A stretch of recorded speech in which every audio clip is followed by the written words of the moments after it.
दोस्तों, अगर आप हॉरर स्टोरी सुनना पसंद करते हैं तो आप सही चैनल में आए हैं। इस चैनल पे मैं डेली हॉरर स्टोरीज अपलोड करता हूँ। आज की कहानी एक लड़की की कहानी है जो पोरबंदर में रहती है। शुरू करने से पहले मेरे चैनल को सब्सक्राइब जरूर कर दें। एक लड़की जिसका नाम सोनल है, वो पोरबंदर में रहती है और वहीं पे अपनी पढ़ाई कंप्लीट कर रही होती है। काफ़ी साल पहले की बात है और सच्ची घटना पर आधारित है।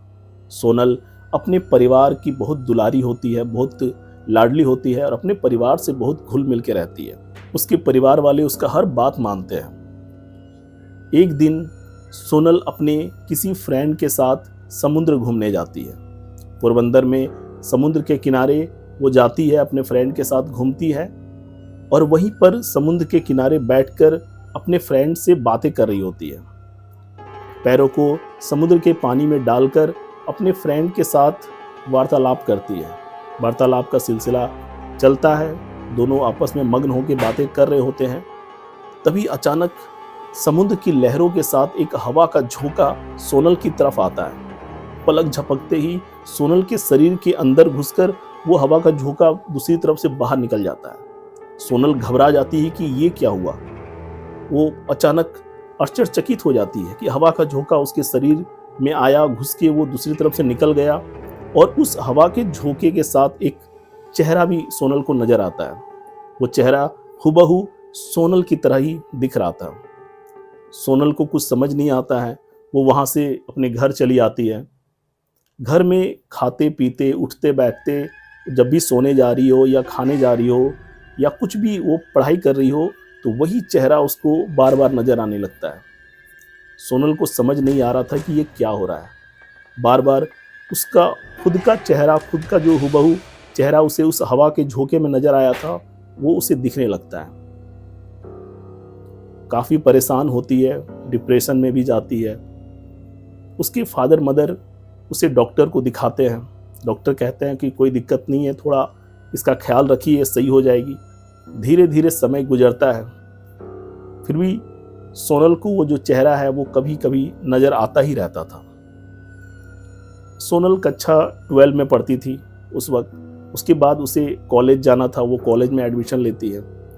कॉलेज में एडमिशन लेने के बाद जब वो क्लासेस शुरू करती है, बहुत सारे प्रोफेसर जो उस कॉलेज के थे सोनल को बहुत ही आश्चर्यजनक निगाहों से देखते हैं और सोनल से थोड़ा सा हिचकिचाते हैं, सोनल से थोड़ी दूरी बना के रखते हैं।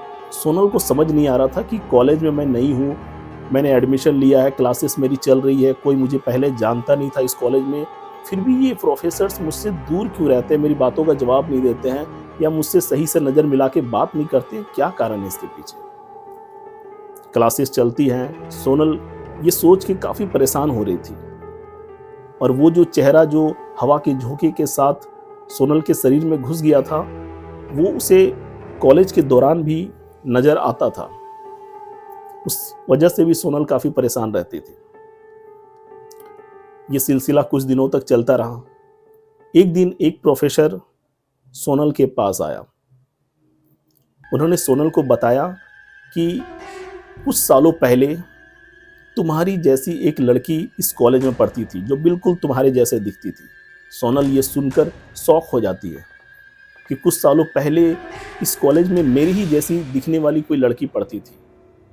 सुन के उनको काफ़ी आश्चर्य होता है सोनल को।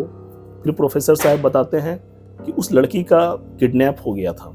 किडनैप होने के बाद कुछ लोगों ने उसका हत्या कर दिया और उसे समुद्र में फेंक दिया था। तो जब समुद्र की बात सोनल सुनती है, उसे वो हवा का झोंका वाला जो घटना है वो याद आ जाता है।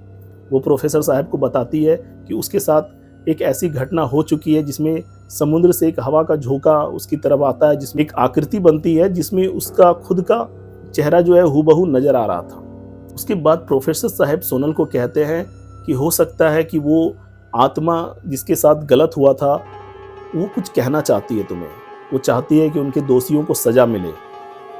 सोनल को भी ऐसा ही लगता है कि शायद वो मुझसे संपर्क करना चाहती है।